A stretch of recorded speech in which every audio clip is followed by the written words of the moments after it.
ভকত বৈষ্ণৱৰ নামধ্বনিৰে মুখৰিত নৱস্থি বিষ্ণু আশ্ৰম।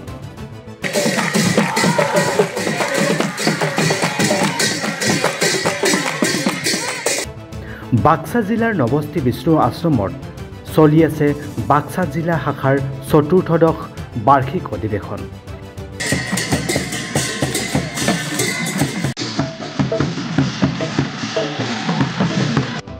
তিনিদিনীয়া কাৰ্যসূচীৰে 31 জানুৱাৰী তাৰিখৰ পৰা আৰম্ভ হোৱা অধিৱেশনখনিৰ আজি অন্তিমটো দিন আৰু আজি অন্তিম দিনত বাক্সা জিলাৰ ভিন্ন প্ৰান্তৰ ভকত বৈষ্ণৱে উদুলি মুদুলি হৈ পৰিছে নৱস্থি বিষ্ণু আশ্ৰমথলী।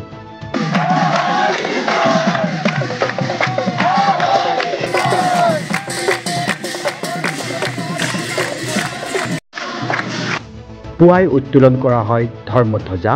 ইয়াৰ পিছতেই ভাগৱত শোভাযাত্ৰা আৰম্ভ হয়। এই শোভাযাত্ৰাত অংশগ্ৰহণ কৰে 2000তকৈও অধিক ভকত আৰু আয়তীয়ে। প্ৰায় 5000তকৈও অধিক ভকত বৈষ্ণৱেৰে আহি ভিৰ কৰেহি অধিৱেশনথলীত। মুকলি সভাত অতিথি হিচাপে উপস্থিত থাকে শ্ৰীমন্ত শংকৰদেৱ সংঘৰ প্ৰচাৰ শাখাৰ সমিতিৰ প্ৰাক্তন সভাপতি জগত বনিয়া আৰু ৰন্তু শইকীয়া। শিশু বক্তা হিচাপে উপস্থিত থাকে কাব্যম ৰাজবংশী। বাক্সা জিলাৰ চতুৰ্থ বাৰ্ষিক অধিৱেশনৰ প্ৰতিনিধি সভাই ৰবীন হালৈক সভাপতি আৰু হিতেশ বৈশ্যক সম্পাদক হিচাপে বাক্সা জিলাৰ নতুন সমিতিখন গঠন কৰে। নৱস্থি প্ৰাথমিক শাখা যি বাক্সা জিলা শাখাৰ চতুৰ্থ বাৰ্ষিক অধিৱেশন ভাগি আহ্বান জনাইছিলোঁ। আজি আমাৰ সেই অধিৱেশনৰ তৃতীয় দিন, সামৰণি দিন। আজি ৰাতিপুৱাৰ ভাগত প্ৰথমতে আমাৰ নাম প্ৰসংগ ভাগিৰ পিছতে ধৰ্মধ্বজা উত্তোলন হ'ল। তাৰপিছতে আমি বিশাল ভাগৱত শোভাযাত্ৰা, সাংস্কৃতিক শোভাযাত্ৰা বস্তি লৈ আমি এটা ভ্ৰমণ কৰিছে। তাত সেই শোভাযাত্ৰাত বিভিন্ন নেপালী, বড়ো, বঙালী, আদিবাসী আৰু বিভিন্ন কৃষ্টি সংস্কৃতি প্ৰদৰ্শন কৰা হৈছে। এই শোভাযাত্ৰাত প্ৰায় 5,00,000 অতিক্ৰম কৰিলে ইমানখিনি লোক হৈছে আৰু এই দূৰত্ব প্ৰায় 9 কিলোমিটাৰ মান, 9-10 কিলোমিটাৰ ভিতৰত হৈছে। এতিয়া শোভাযাত্ৰাৰ পিছতে আমি মুকলি অধিৱেশন আৰম্ভ কৰিছোঁ। মুকলি অধিৱেশন এতিয়াও চলি আছে আৰু মুকলি অধিৱেশনতো প্ৰায় 6,000 মানুহ উপস্থিত আছে আৰু এইখিনি আমি অন্নৰ ব্যৱস্থা কৰিছোঁ। ইতিমধ্যে প্ৰায় 80% ভক্ত মানে আমাৰ আহাৰ গ্ৰহণ কৰিছে, তাতে অকণ আছে। হয়, আজিৰ মুকলি অধিৱেশনৰ বিশেষ অতিথি আছিল আমাৰ ৰন্তু শইকীয়াবাদ আৰু জগত বনিয়াবাদ, দুয়োগৰাকী আছে উপস্থিত আছে আৰু শিশু বক্তা আছিল কাব্যম ৰাজবংশী আৰু তেখেতো উপস্থিত আছে। নিশালৈ আপোনালোকৰ হয়, নিশালৈ আমি 7 বজাৰ পিছতে আমি সাংস্কৃতিক এটা ধৰ্মীয় অনুষ্ঠান এটা ৰাখিছোঁ।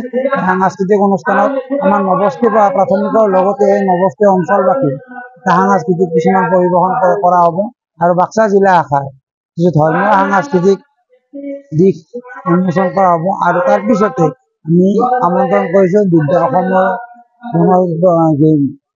গায়ক বিদ্যাসাগৰৰ লগতে আমি বৰঙা জিলা সত্ৰৰ বড়ো আইমাতৃ বিয়া নাম ধৰাটো আমি আমন্ত্ৰণ কৰিছোঁ। তেখেতক কৃষ্ণ জয়গুৰু শংকৰ শ্ৰীমন্ত শংকৰদেৱ সংঘৰ বাক্সা জিলা শাখাৰ অন্তৰ্গত নৱস্থি প্ৰাথমিক শাখাৰ আতিথ্যত আৰু ব্যৱস্থাপনাত চতুৰ্দশ জিলা অধিৱেশনৰ আজিৰ মুকলি সভাত দ্বিতীয় কাৰ্যসূচী ধৰ্মধ্বজা উত্তোলন পৰম সন্মানীয় জিলা শাখাৰ নৱনিৰ্বাচিত সভাপতি ৰবীন হালৈকে ধৰ্মধ্বজা উত্তোলন কৰিছে।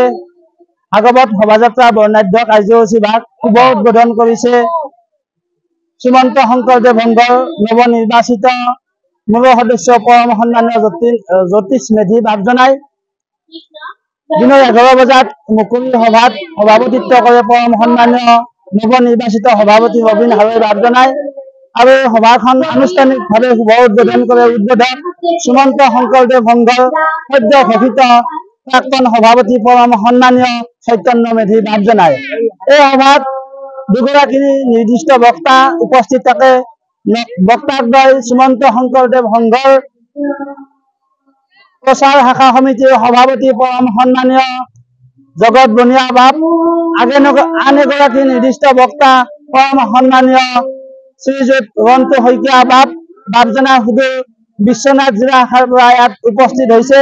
সুবক্তা কাব্যম প্ৰতিম ৰাজবংশী বাপকে ধৰি সন্মানীয় অতিথি বাপসকল বিশিষ্ট অতিথি বাপসকলকে মুখ্য কৰি সমূহ বাপ বান্ধৱ তথা সমস্ত উপস্থিত প্ৰায় ৬,০০০তকৈ অধিক সংগী ভকত লগ হৈ আজিৰ এই অধিৱেশন ভাগি সাফল্যমণ্ডিত হোৱা বুলি আমি অনুভৱ কৰিছোঁ।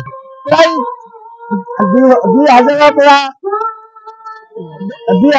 ৩,০০০ৰ ভিতৰত ভকত বৈষ্ণৱে তাত অংশগ্ৰহণ কৰিছে।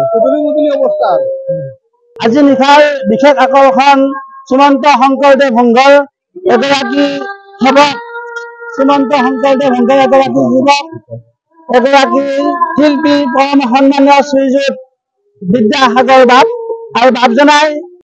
মুছলপুৰৰ পৰা Manas Pratim Chakraborty report, Republic NA।